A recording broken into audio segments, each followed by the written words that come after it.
Hello, thank you so much for watching this YouTube video. I appreciate you for clicking on. If you are new here, welcome. And if you're returning, I appreciate your presence being here.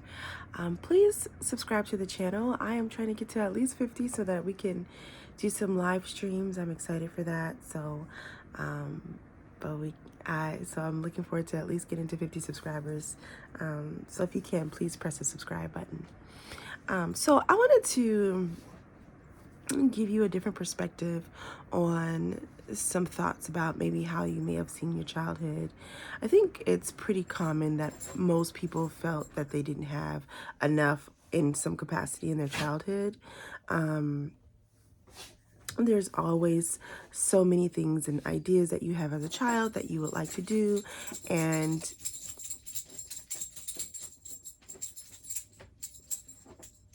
Stella, sorry about that.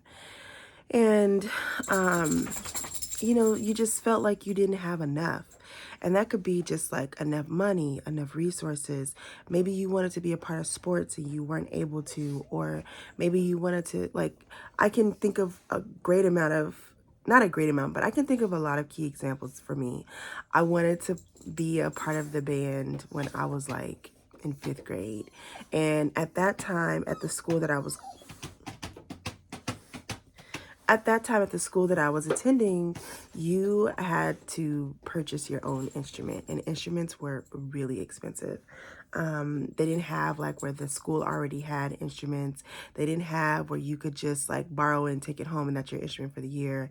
They didn't have where you could rent, you either at where I was at the time, you either bought a used instrument, which was still like thousands of dollars at that time, or you purchased a new one, which was outrageous. So it was very clear that I was not going to be able to have the opportunity to learn that instrument at that early age that I really wanted to. And I felt really sad about that. And I knew that my mom was already struggling financially, but doing the best that she could. And I appreciated her efforts, but I just felt really sad. It was okay, and I moved on. But then it came around again. I was a little older. When I was 13, I had my grandmother had 2 Singer sewing machines, but neither one of them worked. And I remember like everything was like always pushed off, and they're like, oh, you're really interested in that. This is how this is supposed to work. It doesn't work right. And I just thought like in the household, there was money to get it repaired. Or even like get me like a really cheap one. I was drawing clothes at that time. I'd always been a very creative child, but I always felt like my creativity was blocked and I wasn't able to like express or do the things that I really wanted to do. I was able to do all types of things that didn't require me to need stuff. So I learned how to do hair. I learned how to braid hair. I had a hair braiding business when I was in high school, and like people would come to me and pay me, and I made good money doing that when I was a teenager. And so my road was always entrepreneurship, and my mom was an entrepreneur, so that was like kind of natural for me.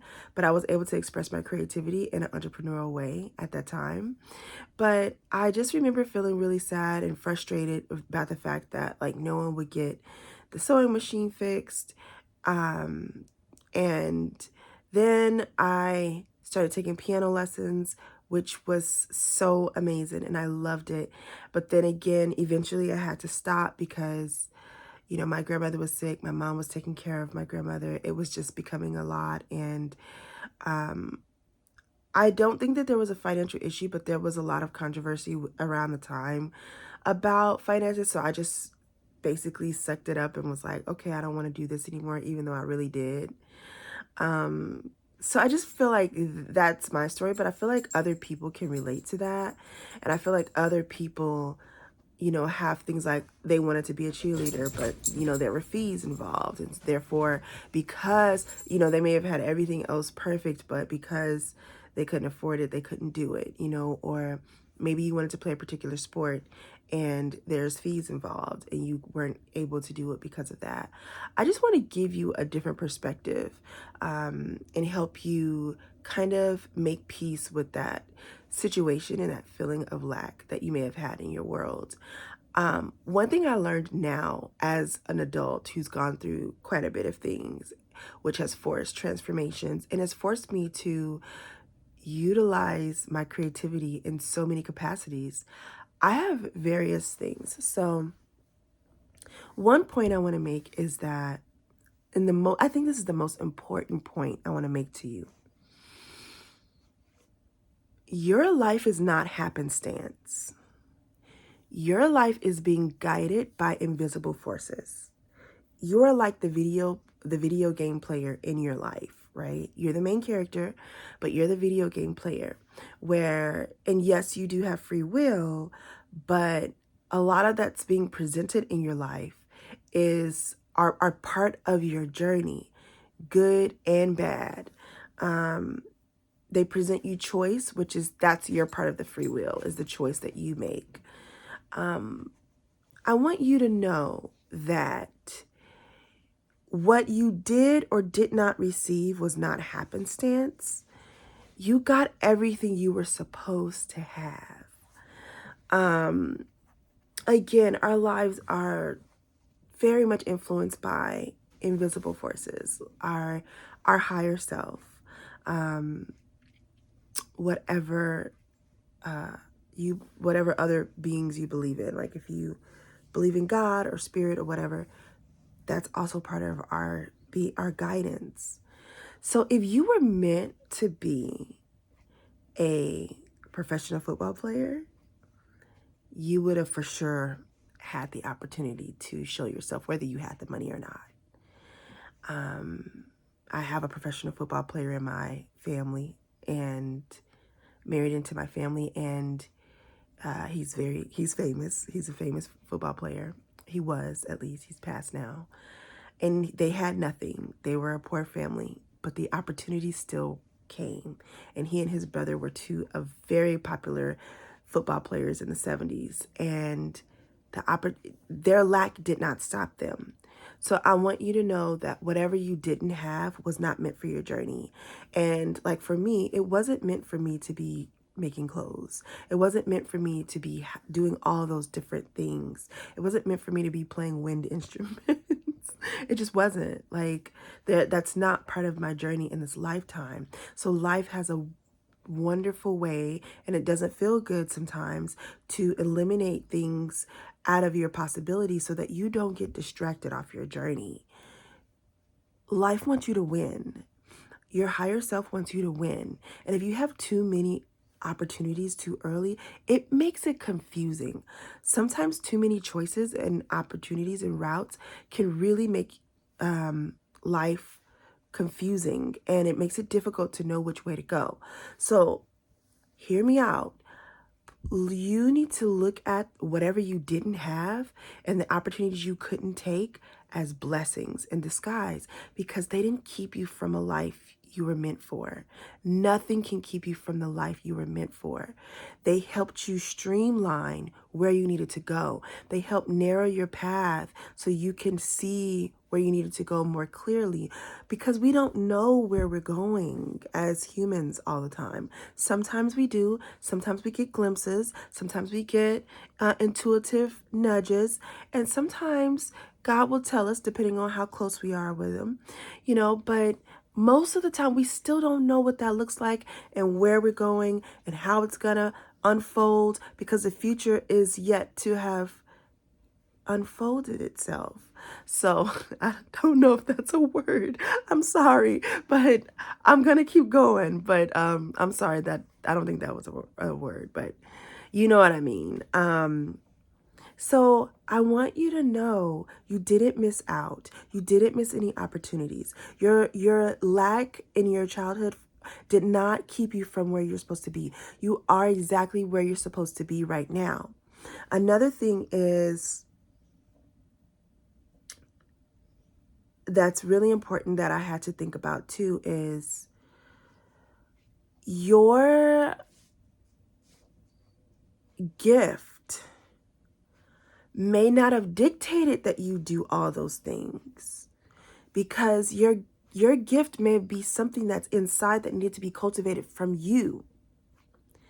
And if you had all those tangible things, you would be thinking it's those things. But now you can understand that it's you.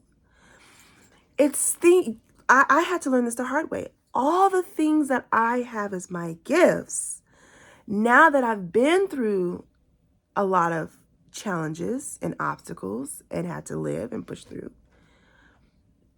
it wasn't meant for me to have a saxophone in my hand. That's not my gift.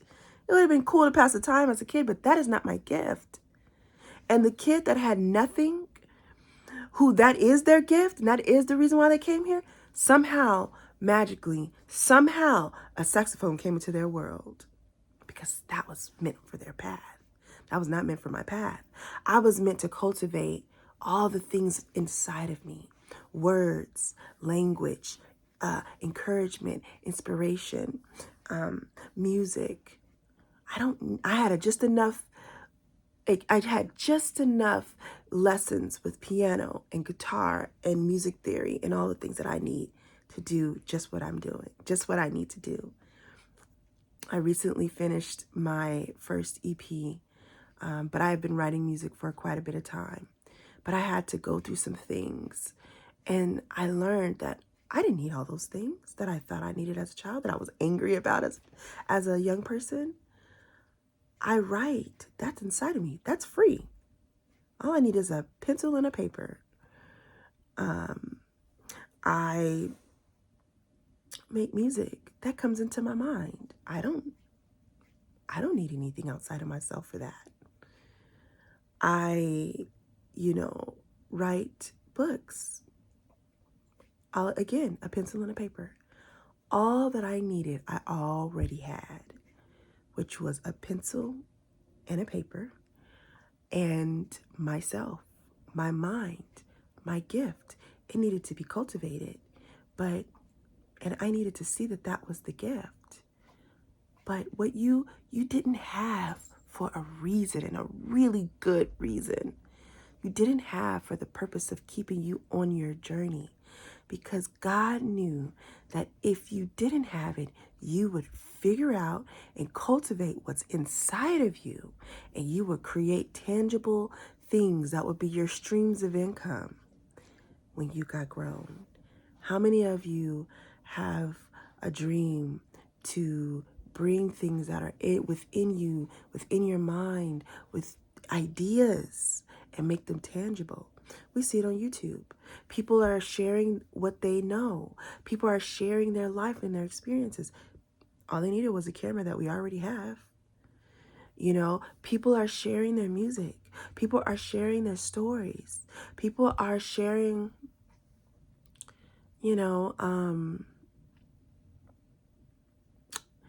just their ideas. Making planners came from their mind first. So God just wanted you to cultivate your inner self first, and so that you can be on your path and make those things tangible. You didn't need anything. You didn't need that extra money. You didn't need that opportunity that you thought you needed. Every opportunity you needed, you got.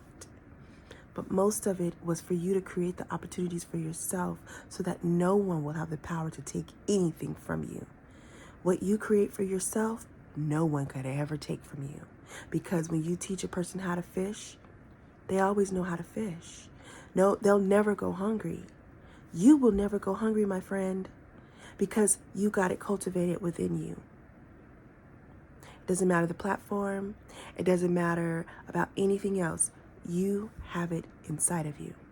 All right, that's what I wanted to share today. If this message resonated with you in any way, please comment below and let me know how that resonated with you, your experience and how it turned out for you, and what you you know, your insights on your own life. I would love to know, you know, just how the story is relative to you.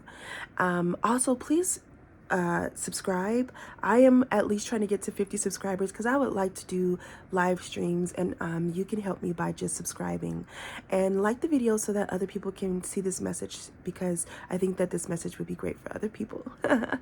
Well, thank you so much, and I appreciate you being here so much. You have a wonderful day. Bye-bye.